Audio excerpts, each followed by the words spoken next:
Mwanamke mmoja ajikuta akifanya mapenzi na mwanaume kwa njia ya ndoto, na ni simulizi ambayo iko na ukweli ndani yake, ambapo tumeona maisha ya watu wengi sana, hususan wanawake wanasimulia vile ambavyo ndoto zinakuwa zinawasumbua za kimahusiano. Lakini pia hata kwa wanaume imetokea. Sasa kuna simulizi ya dada huyu hapa anasema, nilianza kuona ndoto bila kuelewa maana yake.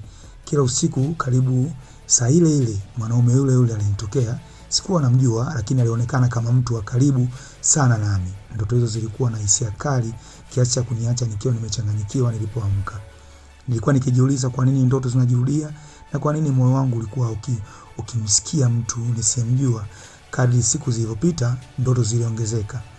Nilijaribu kupuuza, kujiambia ni mawazo tu, labda uchovu au msongo wa mawazo, lakini hapana. Kila nilipozidi kujaribu kuzisahau, zilirejea kwa nguvu zaidi. Nilianza kupoteza usingizi, nikahisi kama kuna kitu kisicho cha kawaida kinanifuata. Hapo ndipo hofu ilianza. Nilihisi kama nimefungwa na jambo nisilolielewa. Nilizungumza na marafiki wachache, baadhi walinicheka, wengine waliniambia niombe au nipunguze mawazo, huenda nina mawazo. Lakini hakuna alinisaidia zaidi ya maneno hayo. Nasema nilianza kukata tamaa, nikaogopa hata kulala. Ndipo siku moja jambo la kushangaza likatokea. Nikiwa kwenye shughuli zangu za kawaida, nilikutana uso kwa uso na huyo mwanaume ambaye nilikuwa nikimuota kwenye ndoto. Alikuwa yule sura, sauti na hata namna ya kunitazama. Nilisimama kama nimerogwa. Tulipoanza kuzungumza, ilionekana kana kwamba tulikuwa tukifahamiana kwa muda mrefu. Nitetemeka, nilijua wazi kuwa hili halikuwa jambo la kawaida. Hapo ndipo nilipoamua kutafuta msaada wa kweli. Nilipata namba ya Kiwanga Doctors kutoka kwa rafiki aliyewahi kunisaidia. Niliwasiliana nao, walinisikiliza kwa makini na kuniambia kuwa ndoto za aina hiyo mara nyingi huwa ni ishara ya muunganiko wa kiroho usioeleweka au mvuto uliovuka mipaka ya kawaida. Walinieleza hatua za kujilinda na kujitenga na nguvu hizo ili niweze kuwa salama.